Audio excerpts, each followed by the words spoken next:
Hello, hello, and welcome back to another, I don't know, episode of whatever this is, Help for Beginners in PvP. Today I'm going to be mainly looking at kicks.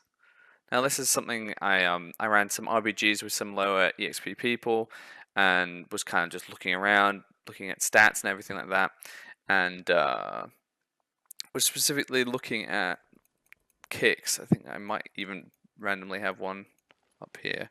It's just not a lot of kicks happened. So this is really crucial for RPGs and arenas, and it's going to be a huge thing that can be quite hard to grasp, even though it sounds really simple. It can be it can be difficult, but it's very important.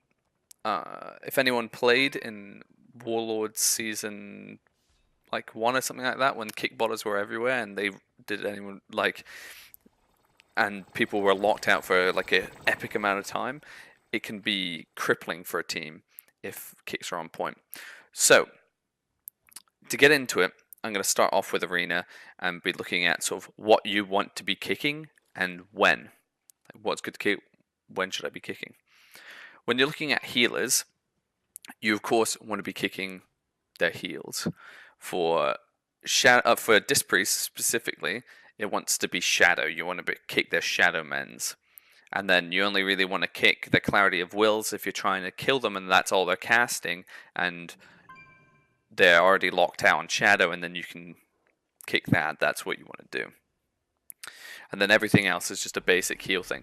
But what I see a lot of people doing is they go, oh, I need to kick, I need to just use my kick on cooldown. That's not what you need to do. You need to be kicking when there's pressure. You need to be kicking when it's gonna lock them out and kill them. Because essentially what it is, it's like a soft CC, as in crowd control. So it locks them out of a specific class, either like holy or nature or shadow, whatever. Like frost, fire, all that type of stuff, arcane, for a period of time, and it varies. Now, what you need, a really good example of this is if a paladin is, say, below 50% and he's casting like his heals, and you kick him, there's a chance that you can kill him without him being able to bubble, or that's like it's going to make it so you can definitely kill him. So what you don't want to be doing, first of all, is kicking when there's no pressure on, and they're like at 100%, and they're just casting something for the sake of casting something to get, like just to redo a hot, or if they're casting a third DR cyclone or something like that, and there's no pressure on, so you don't need to stop it going onto onto your healer. Don't kick it as a waste, like because you're going to end up with your kick on a 15-second cooldown, and if you're just about to pop your burst, then you could like get a whole load on, or say you're just about to kick a third DR cyclone when the mage is just about to swap polys onto your healer, or you're going to get cyclone for maybe a second and a half, but then you can stop a full 6-second polymorph on your healer. You want to hold it and do that. So things to kick, like I always say, at Shadow Priests is your Vampiric Touches or any CC like Mind Controls when they're really long, UAs on locks, hexes, polymorphs, and when you're playing against an Arcane mage, generally just kicking Arcane because it locks them out on that, so they can't blink, they can't do any damaging spells. And in addition, we've talked about healers like wanting to kick them low or kick them when their target's low.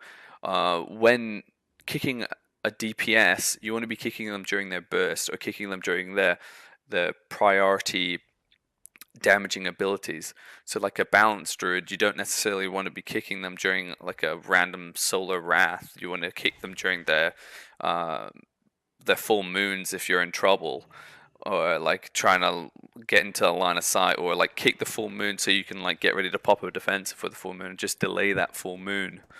You want to be kicking chaos bolts and things like that, and like arcane missiles when it's coming out, or greater pyroblast. Like these are priority spells that you need to learn to acknowledge and say, okay, this is important for this class to be getting this out. So do I want to stop it? Yeah, you do. So like for example, if you're going up against a shadow player with affliction locks and shadow priest, like you want to stop the dot rampage going out, so you start kicking them instead of prioritizing like kicks on heals, for example. So we've talked about timings of kicks. So not doing them when there's no pressure on healers, or you don't need to stop the CC. Like if it's not important to stop that CC, like as I said, third DI cyclones and stuff, like don't do it. Wait until it's a good time. But I'm not saying don't kick all the time. Like if you're holding your kick for longer than the cooldown of the kick, you're not kicking frequently enough. Because if you know that there's going to be like if someone's just about to start a poly chain, I'm like, okay, I'm going to kick this poly, and always be vocal about it. Okay, I'm going to kick this poly. So you stop that poly chain, and then when it comes back around 15 seconds, or even if you're kicking a re-poly, because then the DRs for the poly is going to be longer because you lock them out for a certain amount of time so they can't reapply it, or your healer can get away. It's like using these times, because I think people have the kick and they know they should be using it, but they either ignore it and go, okay, I don't want to use it, or they use it at the wrong times.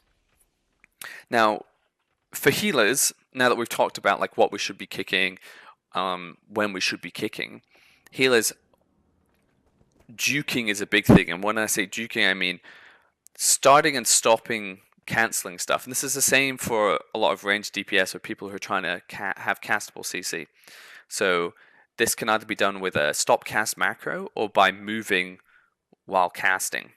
Now it's important to do this and to get kicks out of your team. And you don't want to be doing this when, I suppose, you don't really want to be doing this when you're in trouble. If you're below 50% or getting below down towards that, where you're gonna end up dying if you do get kicked, because you could just juke until you're dead. So it's kind of an awkward situation here that I'm putting myself in, because on one hand I'm giving advice for healers, and the other hand I'm giving advice for DPS, and they're going to counteract each other. So to start with healers, you want to be doing these stop cast macros, and you want to be trying to get the kicks out early.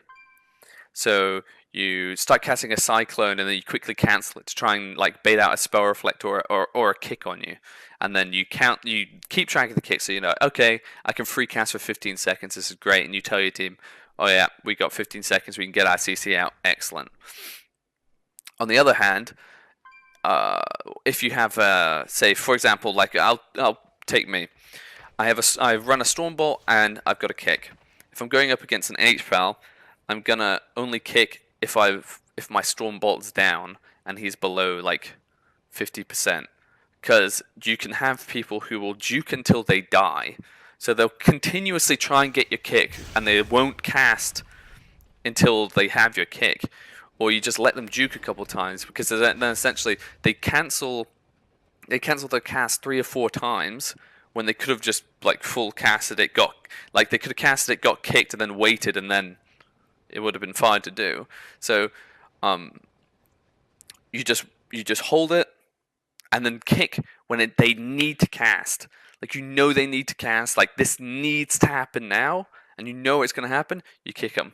Because if they like juke and then you stun afterwards, or you know you can get CC after it, like, oh, they juked me, like I got juked, it's really, you need to call it out, like I don't have my kick anymore, so either then your teammate can come in and kick him when he thinks like it's safe, or you can get CC on until your kick comes back up. Really crucial to do that, because if you're just throwing your kick out, then you're letting just the paladins, or like not just paladins, healers and DPS just free cast or whatever.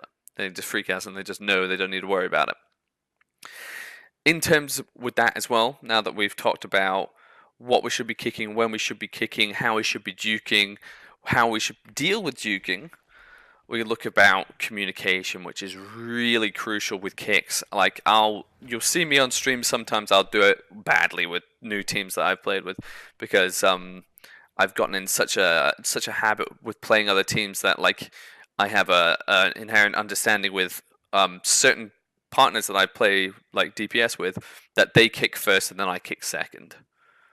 or like they kick first, I kick second, then I stun, things like that. But when you're starting out with a team and you're starting out in PvP, you need to be very vocal about when your kick's coming up, what you're planning on kicking, and when you can kick. This is even more so in RBGs because there's 7 other DPS, and if you're that one voice in that Discord or voice chat or whatever who says, "Hey, I have my kick for this priest. I'm gonna kick his next Shadow Mend," and then you kick it and say, "Who I kicked him? Who has the next kick?"